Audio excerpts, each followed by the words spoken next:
अस्सलाम वालेकुम नाज़रीन, मैं हूं वसीम। आप देख रहे हैं चैनल न्यूज़ पॉइंट। नाज़रीन, आज के ब्लॉग के अंदर हमने दो स्टोरीज के ऊपर बात करनी है। एक तो है साबिक चीफ जस्टिस ऑफ पाकिस्तान यानी कि साकिब निसार के हवाले से कि उनका रोल एक्सपोज होकर हमारे सामने आया है कि वो कैसे तरीके इंसाफ को डिफेंड करते थे, कैसे तरीके इंसाफ के लिए वो सुप्रीम कोर्ट के अंदर खेलते थे और कैसे वो नवाज शरीफ को उन्होंने सजाएं दी, इमरान को आगे लाया फ्रंटमैन के तौर पर, उन्होंने सुप्रीम कोर्ट के अंदर काम किया और अभी जो उनकी आर्टिकल्स उनके बेटे की लीक हुई है तो इसने सारे के चिट्ठा पटा जो है वो खोल के रख दिया है। इसके ऊपर बात करेंगे। और जो दूसरी जो स्टोरी है वो हमारे पास है शाहिद खान अब्बासी की जानब से, जो कि मुस्लिम नून के सीनियर वाइस प्रेसिडेंट भी रह चुके हैं और साबिक वज़ीर-ए-आज़म पाकिस्तान भी रह चुके हैं। उन्होंने अपनी पार्टी के खिलाफ जो है वो एक किस्म की यूँ लग रहा है कि जैसे उन्होंने बगावत कर दी हो और उन्होंने खुलकर अपनी पार्टी अपने प्राइम मिनिस्टर यानी कि शहबाज शरीफ की जो स्कीम थी फ्री आटा पाकिस्तान के मुख्तलिफ सूबों के अंदर वो दिया गया तो उसके ऊपर उन्होंने तनकीद की है और साथ में ये कहा है कि वहाँ पर 20 अरब रुपए की करप्शन हुई है, 20 अरब रुपए वहाँ से चोरी हुआ है।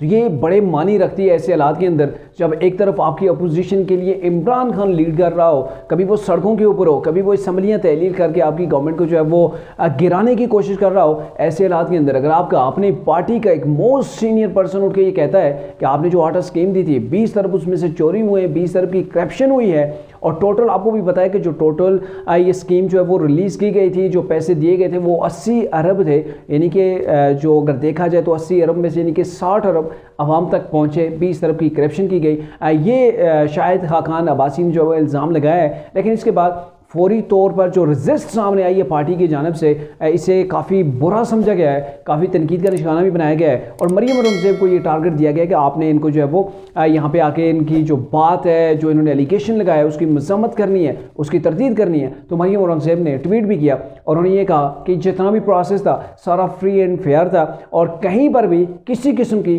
कोई खुर्द-बुर्द नहीं की गई। और इसके ऊपर फिर शाहिद खान अब्बासी ने इसकी तफसील बताई कि मैं कोई अपनी पार्टी या प्राइम मिनिस्टर को ये नहीं कह रहा कि आपने जो है वो खुर्द-बुर्द की है। तो यहाँ इसके अंदर 2-3 ऐसे महर्रिकात हैं, यानी कि किस तरीके से किस अंदाज के अंदर जो है वो ख़रीदारी की गई, यानी कि आटा जो आपने लिया फिर आगे जो है वो आपने सेल दिया, लोगों को तक पहुँचाया, फ्री में दिया, तो वो आपने कैसे बाई किया, उस बाई करने के अंदर भी जो है वो करप्शन हुई है। और दूसरे नंबर पर ये सूबाई हुकूमतें भी इसके अंदर शामिल थी, न कि सिर्फ फेडरल और मानी तो वफाक के अंदर सिर्फ वफाकी हुकूमत है, वफाक के अंदर है यानी कि किसी सूबे के अंदर नहीं है, तो सूबाई हुकूमतें भी इसके अंदर जो है वो शामिल थी, वहाँ पर भी जो है वो खुर्द-बुर्द जो है वो की गई है। और तीसरा फैक्टर कि किन लोगों को दिया गया ये आटा,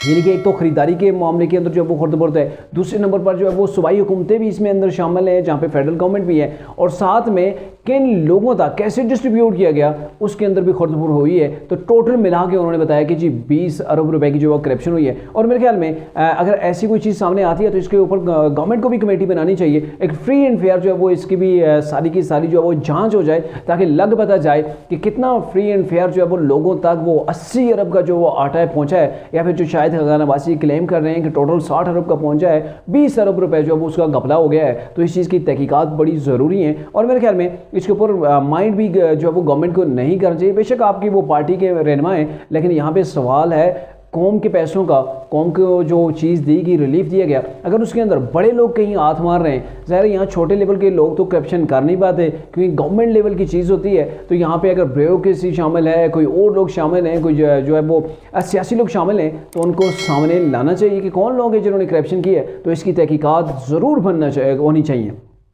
अब आते हैं दूसरा मैटर, यानी कि इंतहाई संगीन किस्म का मैटर ये है कि पहले भी उस वक्त भी यही जो है वो तासर पाया जाता था कि साकिब निसार साहब जो फैसले कर रहे हैं, जिस किस्म के वो बेंच बना रहे हैं, जिस तरह के वो व्हाट्सएप के ऊपर JIT बन रही हैं और फिर जो फैसले आ रहे हैं, इमरान को कैसे सादिक को अमीन डिक्लेयर किया गया और फिर नवाज शरीफ को कैसे उन्हें नाअहल किया गया, उन्हें गवर्नमेंट से बाहर किया गया और पूरी की पूरी उस वक्त की जो गवर्नमेंट थी उसको यूँ आप कह सकते हैं कि दीवार के साथ लगाया गया और फिर जो है वो इमरान खान को फ्रंट के ऊपर लाया गया। आप कह सकते हैं कि साकिब निसार जिन ये चीज़ें जो सारी हमारे सामने आ रही हैं, तो ये जो प्रोजेक्ट इमरान खान था उसको लाने वाले या फिर उसको क्रिएट करने वाले या फिर उसको सपोर्ट करने वाले या फिर इमरान खान को के फ्रंटमैन के तौर पर काम करने वाले, उनके अंदर जो शामिल थे, उनके अंदर साकिब निसार साहब भी शामिल थे क्योंकि उनकी बहुत सी ऑडियोज़ ऐसी सामने आई हैं और फिर जजेस के अपने बयान सामने आए हैं और फिर अभी जो इनके अपने बेटे की जो चीज़ हमारे सामने आई है, उनकी एक ऑडियो जो लीक हुई है जिसके ज़रिए से फिर जो है वो चीफ जस्टिस जो साबिक थे साकिब निसार, उन्होंने खुद इस चीज़ को एक्सेप्ट किया है कि ये उनके बेटे की ही आवाज़ है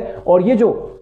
तरीके इंसाफ के एक शख्स को जो है वो टिकट दिलवाया गया, यानी कि उसको भी उन्होंने एक्सेप्ट किया कि ये जी मेरी जो है वो रिकमेंडेशन के ऊपर या फिर मेरी सिफारिश के ऊपर एक शख्स को टिकट मिला है, तो इसके अंदर क्या ही बुरा है। अरे जनाब, आप तो अब खुल के सामने आए, आप भी इस चीज़ का एतराफ़ करें कि भाई आप जब कल सुप्रीम कोर्ट के अंदर बैठे हुए थे तब भी आप वहाँ पर भी डंडी मारते थे, तब भी आपके इंसाफ के तराजू का झुकाव इमरान खान की जानिब था, और आज भी वही। और अब आप ये कह रहे हैं कि इसमें किसी को क्या तकलीफ है। हाँ बिल्कुल, अभी आप प्राइवेट हैं, आपको किसी को तकलीफ नहीं होनी चाहिए, लेकिन यहाँ पे तकलीफ इसलिए बनती है कि आप साबिक चीफ जस्टिस ऑफ पाकिस्तान रहे हैं और आपने ऐसे मुतनाज़ा किस्म के ऐसे फैसले किए हैं जिन फैसलों के ऊपर उस वक्त भी तनकीद हो रही थी, और आपके ये प्रैक्टिकल जो अमल है, आपकी जो चीज़ें लीक हुई हैं, तो फिर उसके बाद तो ये चीज़ें बड़ी वाज़ेह हो रही हैं, जिस तरह गवाहियाँ आई हैं कि कैसे आपने प्रोजेक्ट इमरान खान को कामयाब बनाने के लिए पूरी की पूरी उस वक्त की जो गवर्नमेंट थी और पीपल्स पार्टी थी, इन सब के सबको आपने जेलों के अंदर भेजा। कैसे नवाज शरीफ को अकामा की बुनियाद बनाया, मतलब मामला क्या था, पैनामा का मामला था, उसके अंदर से आपने अकामा कैसे निकाल लिया,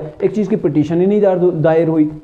वहाँ पे जो जांच हो रही है वो पैनामा केस की हो रही है, और वहाँ से आपने अकामा निकाल के उन्हें जो है वो अहल कर दिया, कहीं पर कोई चीज़ ना मिली तो आपने इस चीज़ को बेस बनाया। तो आपके ये वही फैसले हैं जो पब्लिक के सामने हैं, और आपको आज उन्हीं फैसलों के ऊपर तनकीद का सामना भी करना पड़ रहा है। और दूसरी जानब आप देखें कि आपका बेटा है और आप जो है वो सिफारिश करते हैं इमरान खान से कि फ़लाँ शख्स को जो है वो आप दे दें, और आपका बेटा उसके 1 करोड़ 20 लाख रुपए के वाले से जो ऑडियो सामने आ रही है वो ले रहा है। आप तो इसके ऊपर कहते हैं ना, लेने वाले को जो है वो लाना, तो उसके ऊपर ज़ाहिरा आप अपने हाथों से नहीं लेंगे, आपका बेटा अपने हाथों से नहीं लेगा, लेने वाले हाथ कोई और आ जाएंगे, लेकिन वो आपकी जेब के अंदर पैसा जा रहा है, क्योंकि उसके अंदर जो ऑडियो आप एक्सेप्ट करके आवाज़ मेरे बेटे की है, और ये भी आप कह रहे हैं कि जी हाँ मैंने सिफारिश की है, और फिर आप ये एक्सेप्ट नहीं कर रहे कि मैंने पैसे नहीं लिए, उसी ऑडियो के अंदर इन्हीं पैसों का भी तज़किरा है। तो ये हमारी जुडिशरी है। आज तक आपने देखा होगा कि पाकिस्तान के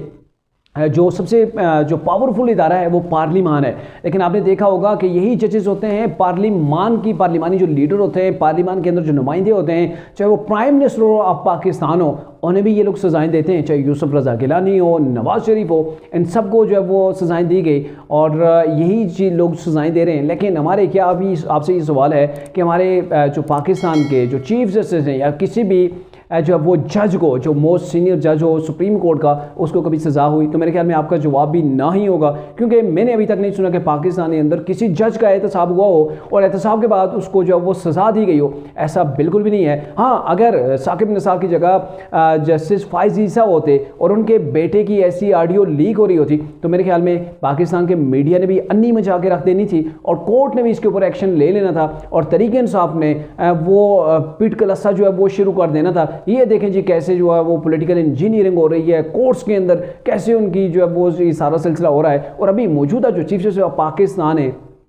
मुबैना तौर पर उनकी सास की भी ऑडियो एक आई थी, वो भी कोई ऐसे ही मिले जुले उसके अंदर भी तासुरात जो है वो सामने आए हैं। तो ये वो चीज़ है कि हमारे जैसे अभी पार्लिमान ने तलब किया है कुछ जजेस को कि आप इसके ऊपर जो वो जवाब दें, लेकिन जजेस आए नहीं हैं। हालांकि इसके ऊपर मैं वो अफसार आलम का एक तबसरा सुन रहा था, वो ये कह रहे थे कि जहाँ अवामी नुमाइंदे जो पाकिस्तान की अवाम जिनको मुंतखब करके भेजती है, आप उन्हें अहल करते हैं, उन्हें सजाएँ देते हैं, तो आपको तो गिरफ्तार करके पार्लियामेंट के सामने पेश करना चाहिए। जो जजेस पेश ना हो उनको गिरफ्तार करके भी पेश करना चाहिए। तो ऐसा होना चाहिए, और बिल्कुल बाकायदा तौर पर अगर आपकी ऑडियो सामने आ रही है आपको जवाब देना चाहिए। और जिन जजेस के खिलाफ रेफरेंस दायर किए गए सुप्रीम जुडिशल काउंसिल के अंदर, उनके ऊपर भी बड़ी ताखीर हो चुकी है, कई महीने कई हफ्ते गुजर चुके होते हैं, तो अभी तक उनके ऊपर जो है वो कार्रवाई नहीं हो रही होती। तो ये बड़ा स्लो मोशन हमें देखने को मिलता है सुप्रीम कोर्ट के अंदर, स्पेशली कि वहाँ पर क्या हालात हो रहे हैं, कैसे उनकी ऑडियो सामने आ रही हैं, कैसे उनके मुतनाज़ा फैसले सामने आ रहे हैं, जिनके अंदर जो वो इंसाफ की सरेआम दजियाँ बिखेरी जाती हैं। तो ये सारी वो चीज़ थी जिसके ज़रिए से प्रोजेक्ट इमरान को लॉन्च किया गया, और अभी तक लोग हैं जो उन्हें अब भी सपोर्ट कर रहे हैं।